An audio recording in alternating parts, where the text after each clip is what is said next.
God is actually saying, no, to be innocent and humble is heaven, and to serve, to be useful is heaven. That's different. That's different than what you'd think it would be. And that's that innocence and that willingness to listen and that curiosity. And it's a very, very, very different perspective on it. What do people think will make them happy? And that is like the power or the preeminence. If you sum it up, I would be really happy if I was greater than everyone else. And not a lot of people will say that out loud, but definitely that's a motivating force for all of us. Yeah. We're constantly trying to in little ways be better than other people, and we think the more that we get that, the happier we are. So that's what this next group said the quiet part out loud. So the idea that heavenly happiness is living like a royalty. Like if I was a king, then I'd be happy, which is the same thing as saying I'd be in heaven. This is what it says in True Christianity 7:32. Surely heavenly joys and eternal happiness consist in the possession of great power and tremendous wealth. This is that second group. This is their leader saying that. And the more than regal magnificence and shining splendor that come with them. I think today you'd say if I'm famous and powerful, right. These are the source of the joys of heaven and of our ongoing enjoyment of them, which is eternal happiness. As we have noticed from observing people in our former world, that means the world where we live here, who have such power and wealth. We have also gathered from statements in the Word that those who are happy in heaven are going to reign with the Lord and will be kings and princes. So we're looking at, I look in the world, who seems to be on top? These the elites. They're there. They're doing awesome. Heaven is, you get to feel that. Yeah. You get to be splendid, powerful, magnificent. They say we're kings or queens. Those aren't really in style anymore, but you can insert the modern day equivalent of that. Let's see how it goes. I mean, actually, how could that not be heaven? I would do that. So this is continuing on. The angel took them into a portico with pillars and obelisks. At the front of it, there was a low entryway that led into the portico itself. Suddenly, an actor who was pretending to be an angel appeared to them and said, and I think the group doesn't realize it's an actor, "This portico is the entrance to heaven itself. Stay here for a while and prepare yourselves, because the older among you are going to become kings, and the younger are going to become princes." Well, man, we made it. After that, the actor said, next to each pillar, after the actor said that, next to each pillar a throne appeared. A mantle of silk was laid out on it, and a scepter and crown were sitting on top of the mantle. Next to each obelisk, a seat appeared that was raised about 4.5 feet off the ground. That's a pretty good throne. That's a pretty good throne. How are you going to get up there? On the seat, there was a gold chain and a sash of the order of the knighthood, which was gathered and held at each end by a ring of diamonds. So here it'd be like, oh, you're sitting there. I don't even know what luxury, but you're sitting there and oh, there's a Rolex that's here, and there's a Ferrari F9 million, whatever that car, all those things are sitting there waiting for you, and you have you CEO of something, all the trappings of power are sitting right there. Then the supposed angel cried out, "Go now and put on this finery, then take your seats and wait." They put on their royal trappings and sat down. A dense fog rose up from below. As they breathed it in, their heads began to swell, and they straightened up on their thrones and seats and came to fully believe that they were now kings and princes. The fog was the aura of the fantasy that now inspired them. And they waited and waited until their spirits were exhausted and worn out by desire. So in this simulation, they okay, we're going to get you enough of the trappings that you feel like you really are a king. We're going to get you into that emotion, and go ahead, stay there, see how long that feels good for. Yeah. Well, it's such a fascinating, set of passages there, because when we started out, we were talking about how, oh yeah, we get to do this in this life. Here he's talking about things that happen in the other life, but this is exactly with the disciples was the same thing. There's this beautiful scene where they're arguing who gets to sit on the right hand of God, who's number one. They're trying to get a pecking order. And Jesus is like, dude, bro. Yeah, right. And he picks up a little child and he goes, this is the kingdom of God. You have to become like a little child and that's that innocence and that willingness to listen and that curiosity. And it's a very, very, very different perspective on it. It is. Jesus was actually like a pretty remarkable thing. Yeah. And I think we take it for granted because you have a world that's been shaped so heavily by the stories of Jesus and the teaching of Jesus. But so you take for granted things like, oh yeah, a little child is like God. Oh yeah. Yeah. But that's not how it was. That's not how Jupiter, Zeus is not like that. No. People's conception of God prior to that, a lot of it was exactly that. It was, this is the peak of the peak. That's how God is. And that's got to be what the greatest life is and the greatest happiness. That would be a bad model again if you were if you were God and and the point is to have people in the joy of heaven, but the joy of heaven is reserved for just like something that by definition only a tiny fraction of people can experience, because if you start letting 30% of people be kings, that waters it down. There's not that many people to command. It's not that special. There's so that's not only would it not be a good way to make the human race, but also it is not what Jesus did. It's not what his life was like.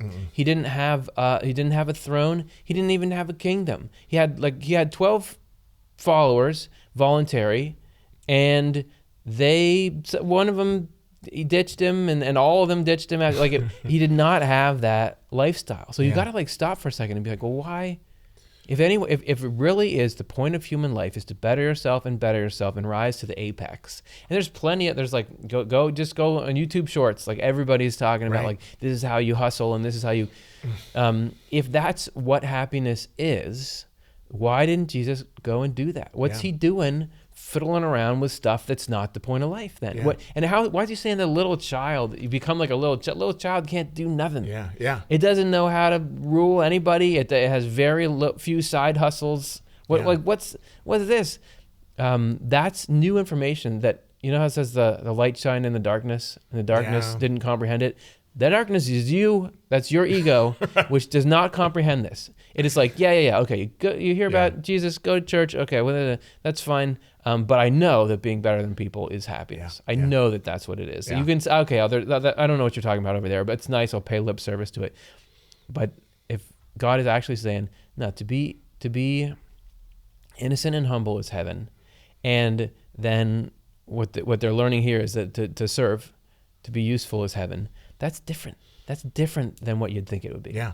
Well, it's interesting too, because you think about parts of our life. Of course, there's a part of us that really believes that more money and more power, power, prestige, possession, the big three, right? Yeah. That really believes that if I have that, and that I will be more happy. And there's part of me, and to be honest, there's part of me that will always believe it.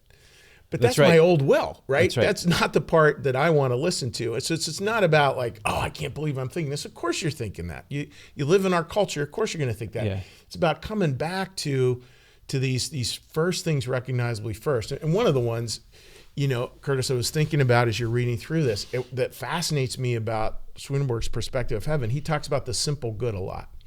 Yeah. That the people who just simple good, simple. It doesn't mean dumb.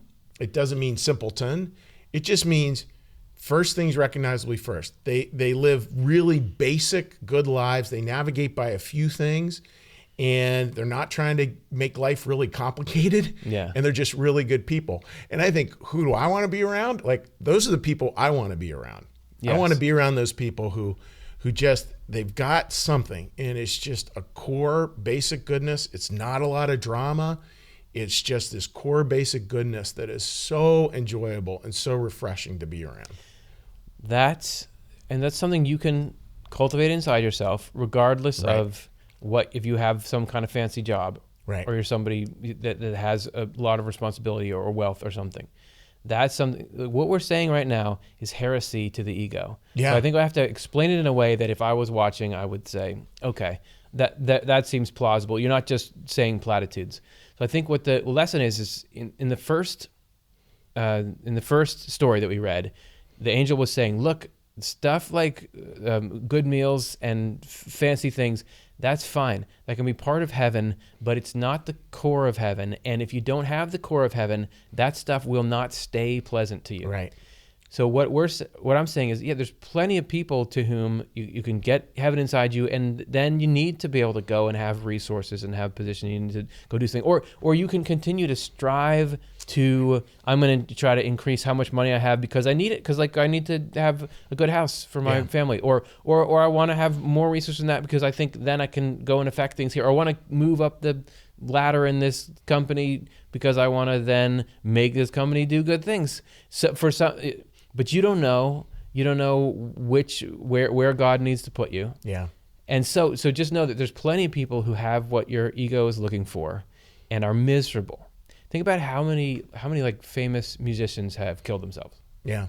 And to me, when I was little, that is the peak of human existence and glory, was to be a rock star. Yeah. Like that you got all this fame, all this money, all this acclaim, and you're doing it for this thing that people love so much.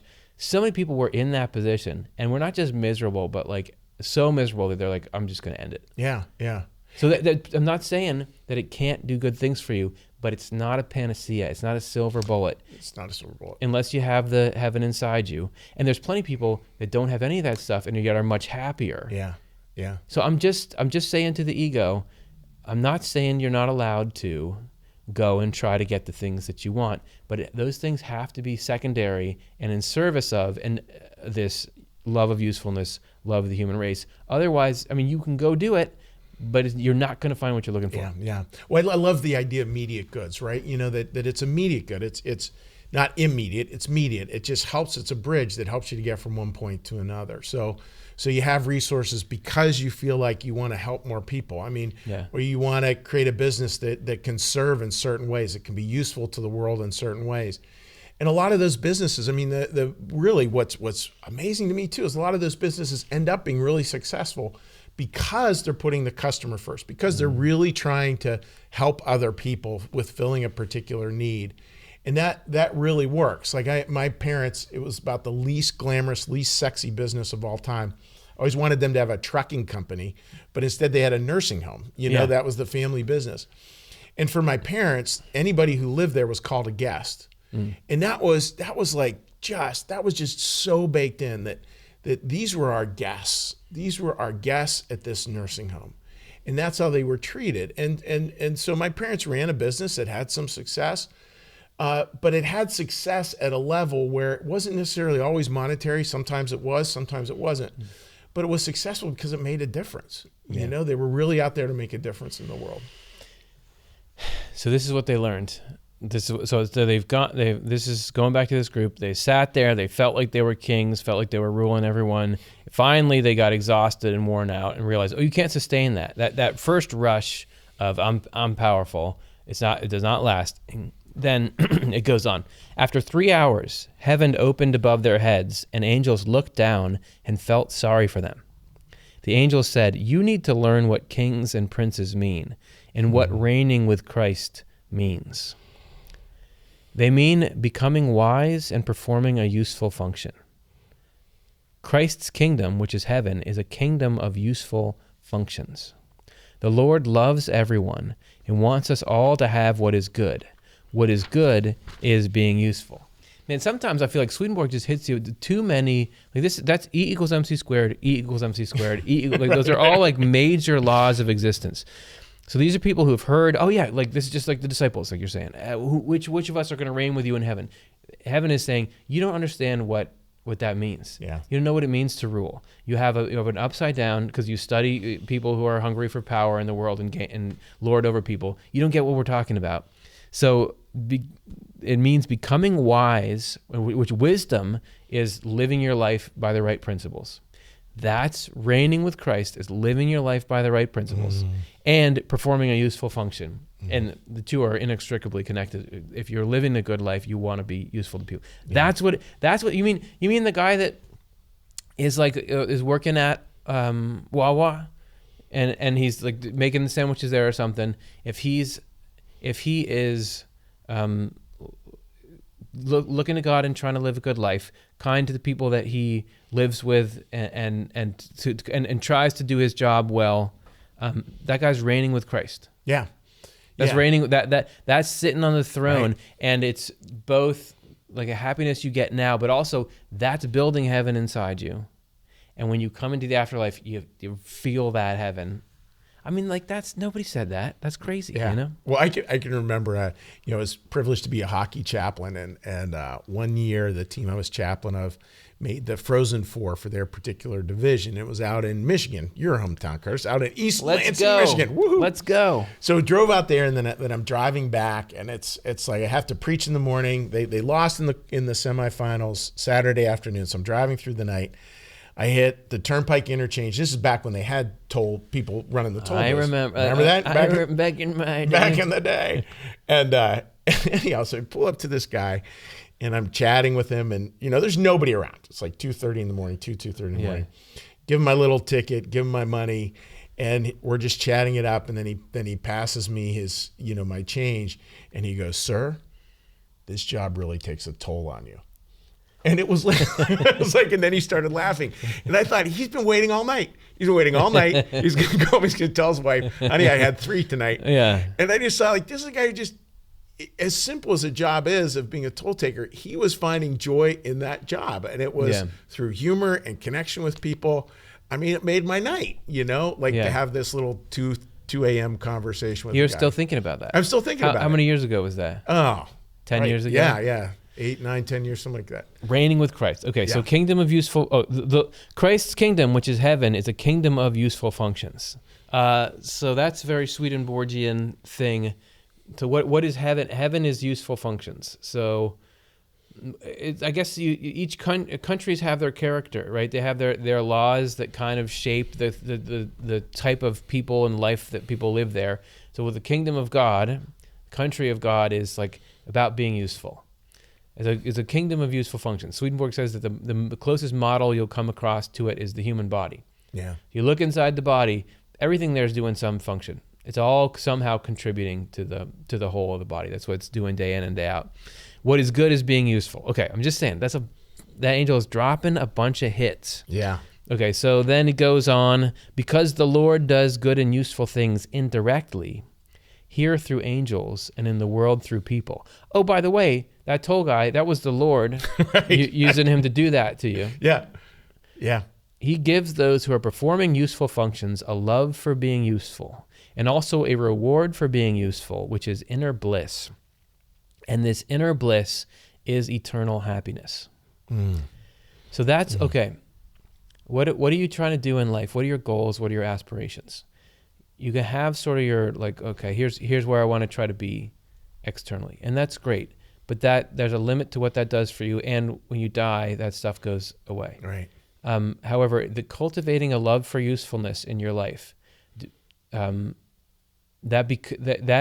like a retirement investment. Right. Like you're the more that, and you don't think about that, like, oh, I got to try to learn to focus on and love being useful more and more. As you do that, God can connect with you more and makes you love it more. It's like it's an acquired. It's like you have to train to love being useful, because it doesn't come naturally. What comes naturally is you love sensory gratification and power and prestige and being right. You love all the things of the ego. That's what you. But I enjoy this. Like, I want to try to do this to be helpful to these people. That's something. But if you start investing your time and energy into that, then that not only gets better in the world, but actually that's the God making heaven in you. So then when you come into the afterlife, you're in heaven.